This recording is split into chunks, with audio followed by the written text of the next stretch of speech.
you talked about music, and you were actually, and your perspective is different for those of us who are not, say, over the age of 50, right? You remember a time where the music was very different. And the music, we all know music is a part of our culture. Studies show that Black people are more influenced by entertainers than almost any other group. And you talked about how Black culture changed when the music changed. Can you speak to that, please? Yeah, that's a deep subject. Oftentimes, and I'll probably say this this weekend at the All Black Conference, I often get questions from my audiences on Dr. Fraser, what are the 2 or 3 things that infected, affected, and effected the change in Black America over the last 50 years? In other words, over the last 50 years, we essentially have gone backwards, and we are at the bottom of every single economic statistic that matters in America. And I frame what I'm about to tell them because I don't want to be hated on after I tell them this. And I like to say to folks, I want to say this and still be loved, but you got to remember, I'm 74 years old. I have committed my entire life, time, talent, and treasure to Black people. I've given over 2,000 speeches, traveled 8.5 million frequent flyer miles, and I am for and about our people. I deeply believe that we must think race and culture first, but not only. We must think it first, but not only. And I say to folks that I grew up, I was born in 1945, so I'm 74, going on 75. And when I was growing up, I grew up with Malcolm X in one ear, Dr. King in the other ear, and Smokey Robinson and Marvin Gaye writing the lyrics for our music instead of Lil Wayne. Have you ever compared the lyrics of Marvin Gaye, What's Going On, to Lil Wayne? There is no comparison in the beauty and the substance of a Marvin Gaye lyric and a Smokey Robinson lyric as compared to, for example, Lil Wayne. Now, there's some fabulous rap music out here. We're going to put a pin in that. I'll pick up on that in a moment.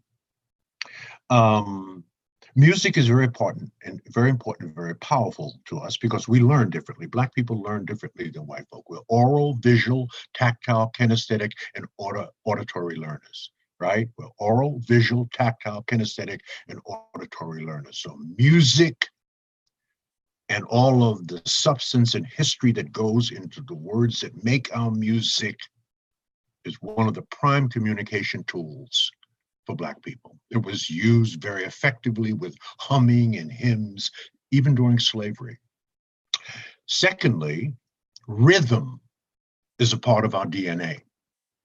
Whenever you hear drums, African drums, we almost cannot not move. Whenever you hear funk, we just automatically start moving. I was watching on social media not long ago, a little black baby, and they put on some funky music, and the baby was just moving to the rhythm, right? So music is very, very important to us. And so one of the answers to why have Black people gone backwards is that our music changed. When our music changed, we changed, right? Unfortunately, over the last 2 generations, there was incredibly powerful rap, positive rap, infectious and productive and aspirational and inspiring rap, the Roots and this Kendrick Lamar. We can name those who have evolved the whole concept of rap. But in the earlier stages, now I'm not talking Tupac, I'm talking about slightly after Tupac, because Tupac was a poet and was truly talking about the abhorrent conditions in the hood. Very powerful.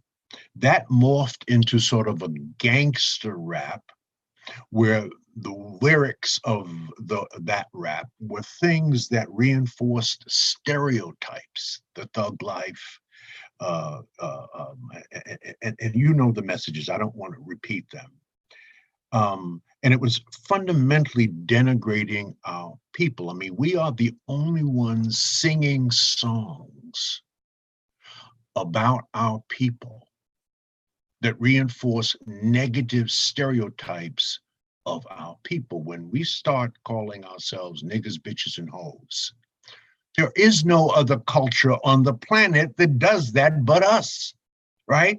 You don't hear Jews calling each other kikes and their women bitches. You don't hear it from any cultural group, Asians, East Indians, Arabs. No one denigrates their own people to a infectious rhythm where we're nodding our head, we're going with the beat, and this stuff is pumping into our brain.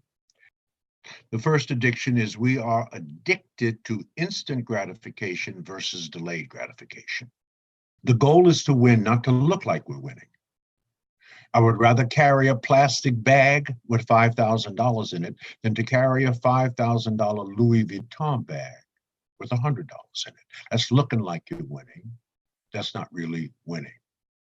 We need to be reading. We're not reading. We need to be reading. Leaders are readers. We get our information vicariously. We get it over social media. We get it through songs. Not enough of us are intellectually curious enough to have a part of their regular diet reading. Reading. That's like exercising the mind. When you read and you focus and you comprehend what you're reading, you're exercising the brain. By the way, you're getting rid of some of the plaque that could potentially build up on the brain that causes what? Alzheimer's. You got to use the mind, and you just don't use it through observation and auditory, right? You've got to read and you've got to focus. So that is a very, very bad habit that we're going to have to fix. 3 years ago at the Power Networking Conference, I had unfolded and unveiled what I call our frog card. And if your audience looks at this, you'll see that there's a little frog right at the top. That's why we call it a frog card. There's a little frog right at the top, and it's sitting in a bowl of boiling water. And this is science. Science tells us is if you take a frog and put it in a pot of boiling water, it would immediately jump out.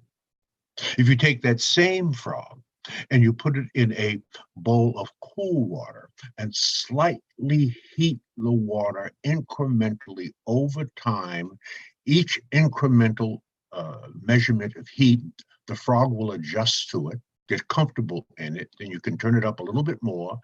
They will adjust to it, get comfortable to it, turn it up a little bit more, a little bit more. They will continue to adjust. Eventually, the water will begin boiling, and the frog, who had become so comfortable and adjusted, will essentially sit there and be boiled to death. This is a scientific fact. This is not something I'm making up. It's called the boiling frog syndrome. And this is a metaphor, as far as I'm concerned, for the state of Black America.